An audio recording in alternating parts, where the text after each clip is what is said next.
So for me, being present is being present in my body, being very aware of my actual physical dynamic. Am I feeling any pains? Am I feeling any, like when I touch my skin, what does it feel like? What does it feel like to be here? Right.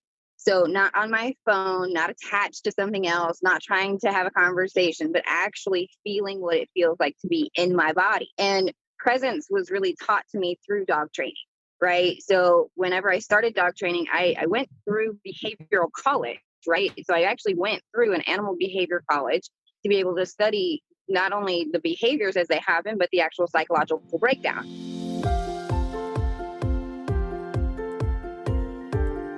Hi, my friend. Welcome back to the Powerful and Passionate Healthcare Professionals podcast. I'm your host, Sabrina. I am a cardiothoracic surgery PA, a public health practitioner with a background in neuroscience, and a peak performance coach.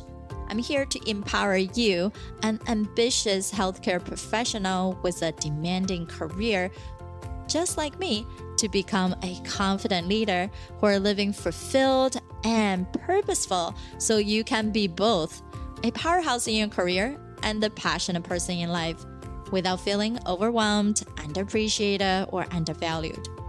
As a bonus, we're hosting an online summit just for you, live, starting on July 27th to August 1st with 18 experts in our field to give you a recharge in life. All the proceeds will be donated to the Brave of Heart Fund, which supports healthcare professionals and their family who has passed away due to COVID-19. But it is free to join, so hop over to sabrinarunback.com/summit to find out more. You can also see the link in our show note. In the meantime, let's continue our journey for your powerful and passionate life with today's episode.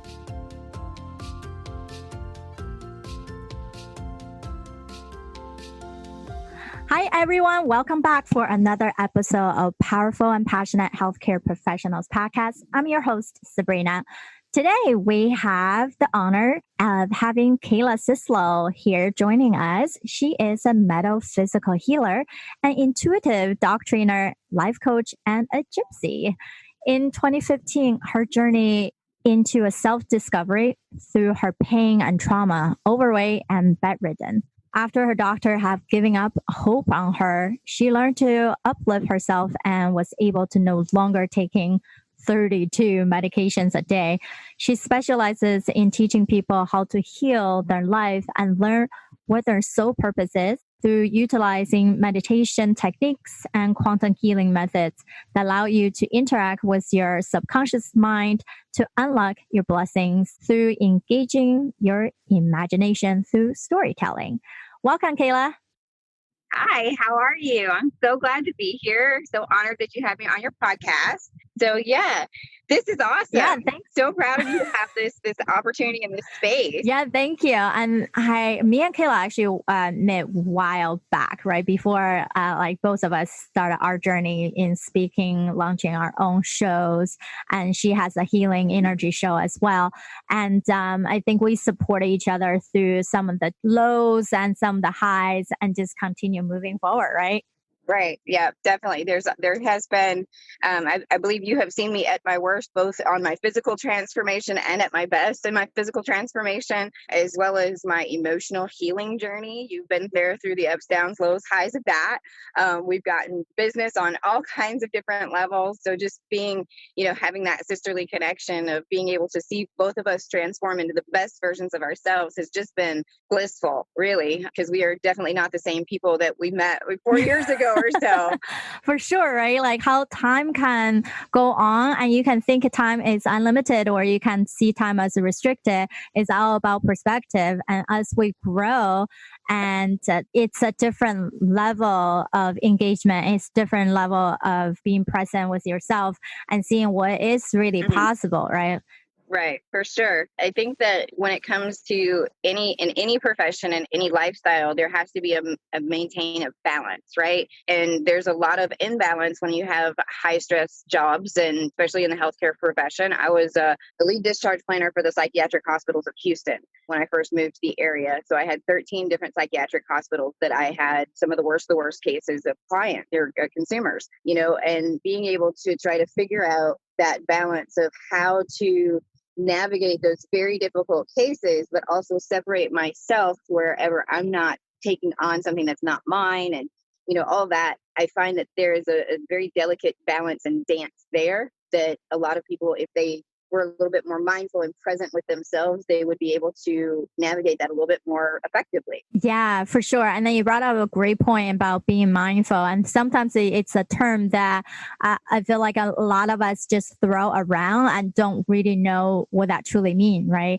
So can you, Right. so for me, right, like being mindful just to say, being more self-aware, knowing that in every aspect of our life, we have strengths and weaknesses. And there's some of the self-sabotagers might have helped us at some point in our life, but they're not really going to help you consistently because it's still a sabotager, right? Like the biggest thing that we study is judgment.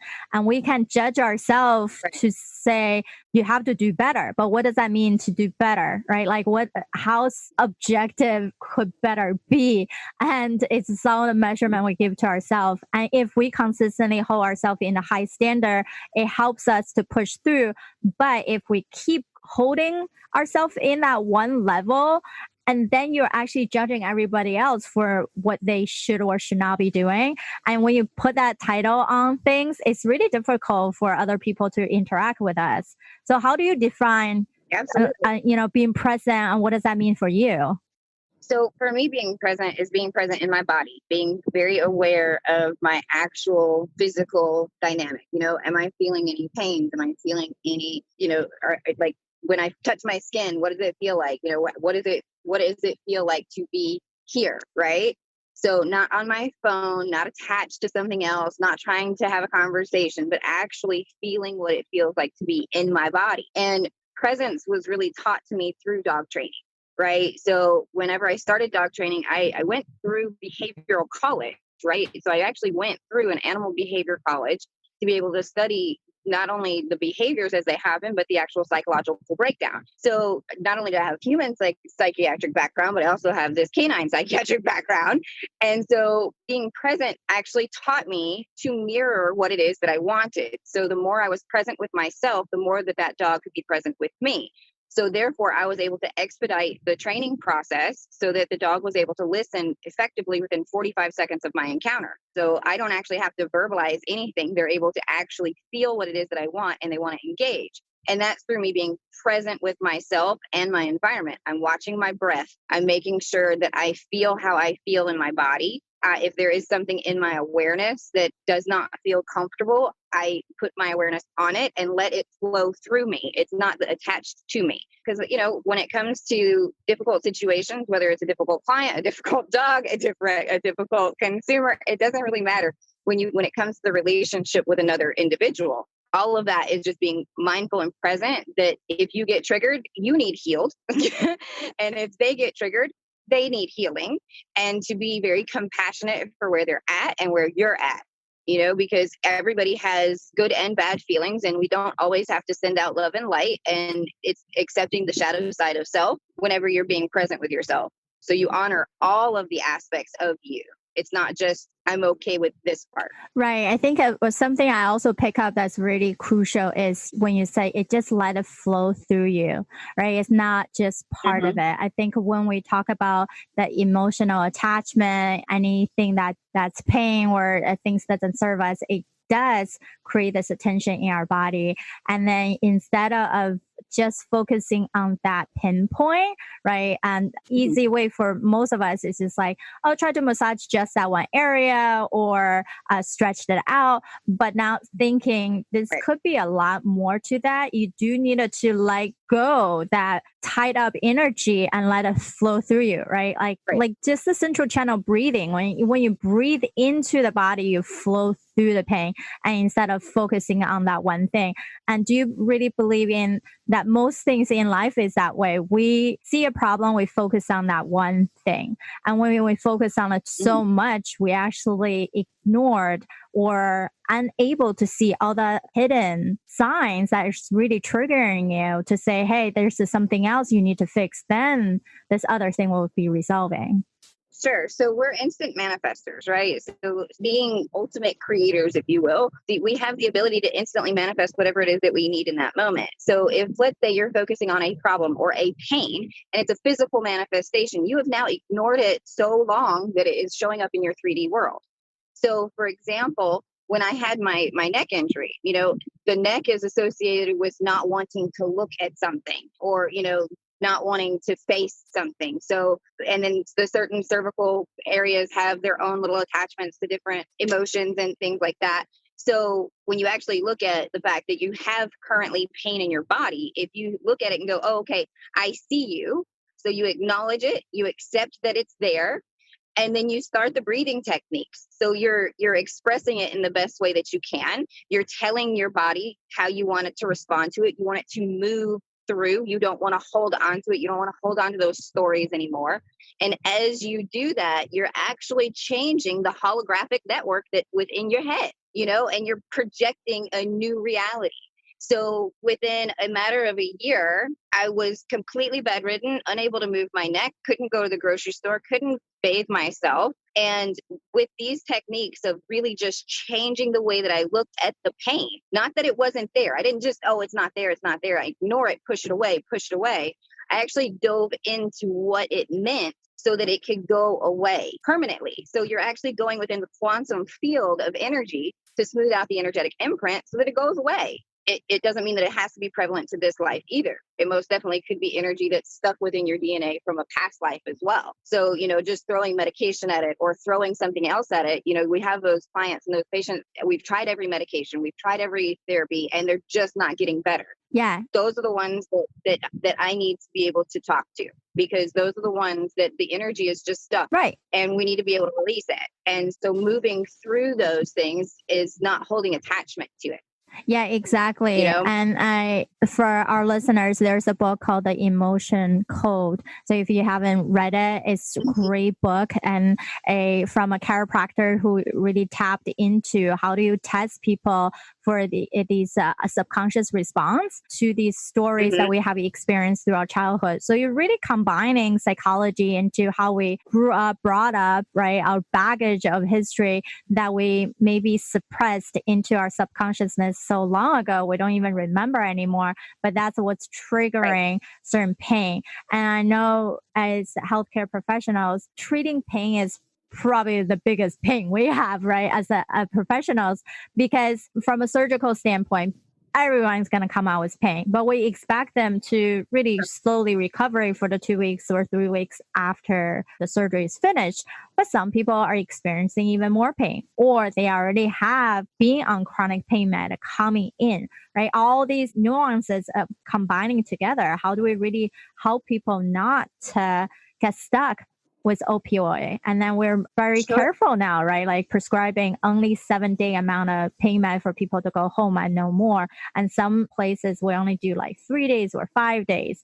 So we're not over prescribing, right? And then so we really do need to tap into these other methods as what you are teaching people. Exactly. So, the one thing that I learned throughout my whole process of healing myself was whenever I went to the doctor, they threw more medication at me. They addressed a symptom. It really, if I had these resources, then I could have had a map of like what exactly I needed to look at to release. So this whole journey has taught me how to do that so that I can share it with other people. So the way that I kind of start my process on this is getting real with self. How do you actually feel about yourself? because however you actually feel about yourself is going to mirror in your external environment, because nothing is actually external of you. So once we see all of this, then we can take it and we can deconstruct it and create new paradigms based off of your subconscious belief systems. And that goes for any person at any age and any time. We use their subconscious because within the subconscious, we have all the codes that we need. And if you're able to interpret them, then we're golden.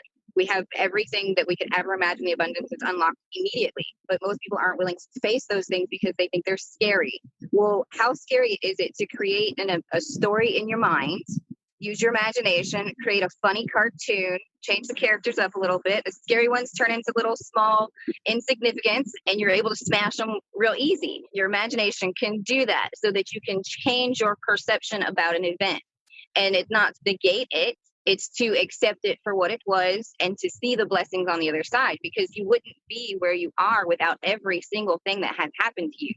No matter how awful we perceive it to be in that moment or how awful it was for any person in that space, ultimately it led to the benefit of everybody involved in one way or another, whether or not you see it in that moment or 15, 20 years from now. Right.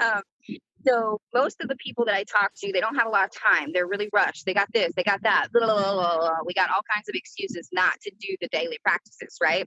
So my theory on doing anything new is to incorporate it into what you already do. So for example, if I'm first starting meditation and I'm not good at sitting still, then I need to practice just sitting still. Right? So my practice is to hold 30 seconds of sitting still. That is my meditative practice because my focus is on that. And then as I get better and better, I can grow, and I can grow that time and that duration and the distraction and be able to train my brain to be able to hold that space. But it only takes about 17 seconds to start the process. So every person that tells me I don't have time, do you have 17 seconds before you use the bathroom? Do you have 17 seconds before you wash your dishes? Do you have 17 seconds before you walk into the next room? Can you be conscious and aware enough to walk in with your right foot forward so that you're walking into a new portal and a new paradigm and making new choices? Are you able to be conscious and aware throughout that entire process? And if not, what are you doing? How are you helping people? You're emptying your vessel and you're leaving yourself empty and for infiltration and pain. Right. Claim your power. It's claiming your power back. It's pulling it all back into self. And if you can do that for 17 seconds, first thing in the morning before you even get out of bed, how is that going to change your day? It's going to make massive waves of positive change in your life because you set your intention for the very first thing of the day. I have a goal. My goal is to be present with myself, to honor exactly where I'm at. That's my process. If I got to cry, I'm going to honor my cry. I'm not going to hold on to it. I'm going to let it pass. If I'm going to be stressed out, I'm going to honor that moment and I'm going to let it pass. I'm going to find something else to focus on, because if I focus on the things that I don't want in my life, they're going to perpetuate and get bigger because they're going to get louder because there's a lesson there. Because I got triggered for some reason. I'm stressed out. I can't do it, and that's when I'm like, no, I got to focus on being right here, right now, because if I can't be grounded and I can't step into my body, into myself, I can't manifest anything. So if there's anything out of anything that I have done for myself, it was teaching myself how to actually crawl back into my body and know that it's safe, and that when trauma happens, it's not because of any other reason than that just happens sometimes. And we deal with how we respond to it is our power. Right. And I think what you said is very crucial in the 17 seconds. I teach people on how do you bring back energy and focus under 2 minutes, right? If you think about all the hours and minutes in a day, extra 2 minutes, 17 seconds is really minor to give you a significant boost. So before we wrap up, can you lead us to a quick exercise to do one of the way to bring us back to the center, as you're mentioning, these 17-second things that we can truly adapt? For sure. So one of my favorite ones is when I'm feeling very spacey. It happens a lot whenever I'm doing a lot of manifestation and creation, and whenever I'm in a space of a little bit difficulty, I like to jump out of my body. So to be able to come back in and create that new space for myself, the very first thing that I think of is walking down a staircase. So as you imagine yourself walking down the staircase, I imagine each one of the steps lighting up and leading me into this foyer. Within the foyer, there is a seed waiting for you to walk into. When you walk into that seed, it starts to close up around you. It starts to bury itself down. So you start to wiggle down into your space, and it starts to get very, very dark and moist, and you start to get very sleepy inside. So as you're watering this new garden and this seed that you've planted, and you've created all of these wonderful things up in the ethers, and you've gained all the knowledge that you need, you're starting to propagate that seed. And as it starts to come up out through the top of the seed, you start to see its little seed thing come up and burst its first little leaf. And as it starts to grow and the wind starts to blow and it gets even more sunlight, it becomes this big, gorgeous tree. And on that tree, as the leaves turn, you start to see the fruit of all of the things that you manifested. So now you can see yourself stepping outside of that tree, looking at it to be able to grab the fruit of all of the things that you wanted to create in this world. Yeah. Now you're all back. Yeah, that's beautiful, right? Like you're immersing yourself from every step of the way and to growing something that you truly want on the other side. It's that start with the end in mind per se, right? Like now we're getting to the other side. Now you're able to see it because you visualize it. Now you have a clear vision on what that is. And then creating that internal compass to guide you there, right? Because you walk the path. So this is really beautiful. Awesome. So when people wanted to connect with you more, how do they find you? So currently, I'm in a little bit of a transition with the current channel that I'm on. I'm going to be opening a new channel as of next week. So my show will actually be moved over to another channel. So I'll have that information coming forward. But you can find all of my pre-record or my previously live shows on Expanded Understanding on YouTube. And the show hashtag is Breath of Light Reborn. And the guys at Expanded Understanding are doing a phenomenal job on conscious content. So if anybody wanted to go check that out, they're also supporting an African tribe at the Shipibo, people that are doing some magical things in the rainforest, but they've been highly impacted due to COVID. And then you can also get me on Facebook. It's at KHALA.SYSLO.7 and on Instagram at Khala Syslo, and that is it. Like you don't have to put anything else. It's just my first and last name. And one thing I wanted to say in closing on about that meditation with the tree, I have a lot of people that don't know exactly what they want in this life. They don't know what their soul purpose is. They're just looking for themselves, and all of those things will come. But the reason why I use the tree is because the tree, you can imagine an apple or a piece of fruit or anything that's going to come from the tree anyway, right? So it's just beginning the practice of actually creating these manifestations for yourself, whether it's your nourishment or the love for yourself, or you may see hearts or whatever the representation that comes up on that tree is actually a message for you so that you can dive deeper into yourself and see what your soul purpose is. And once you do, the actual manifestations that you want to bring forward are going to be little pictures hanging off that tree. And it's just a beautiful, beautiful unfolding process of getting to know you. Exactly. Now it's the picture you have maybe buried deeper inside that you never really brought it up to think about. But when you let go some of the inhibition, close your visual distraction, really toned into yourself, you're able to see that and mission that you always have, the passion that it's living inside of you. And many of us in healthcare, I think we all started a passion in healing people. But what does it truly mean? Can we sustain that, right? Instead of being jaded from just being busy, being really good at what we do, no longer love it. And this can potentially bring that love back to give you that clarity. And if it's no longer clinical practice, there are plenty other ways we can still use our clinical background in other facets, right? And that's why our show has other speakers that talks about how to become a consultant or building your own healthpreneur businesses. So love it. This is really informative session to really bring us back to be more present. So when we show up better, we can show up to produce higher quality of care for those clients and patients who we are in close contact with. So thanks so much, Kayla, for joining us today. Of course. Thank you so much for having me. And like anytime you want to talk about all this fun stuff, I'll be more than happy to be around. Awesome. Thank you. All right, my friend, how did you love this episode? Make sure to subscribe to our show so you can continue to build your positive intelligence for that beautiful mind of yours to live powerfully and passionate.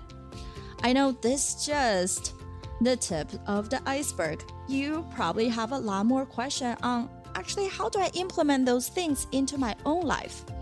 Well, this is the solution. Joining us inside the private Facebook group, go to facebook.com/groups/powerful passionate, where I go live weekly to answer any questions that you have and continue to put more resources for you to help you to get to that point. You can be both powerful and passionate, where you're no longer working on any mundane work and truly focusing on the things that matter. You can be both powerful and passionate, where you can overcome any mental roadblocks keeping you from success. You can be both powerful and passionate, where you feel energized from the moment you woke up to the time you go to bed. Join me, and together we can create a life where you can be both powerful and passionate.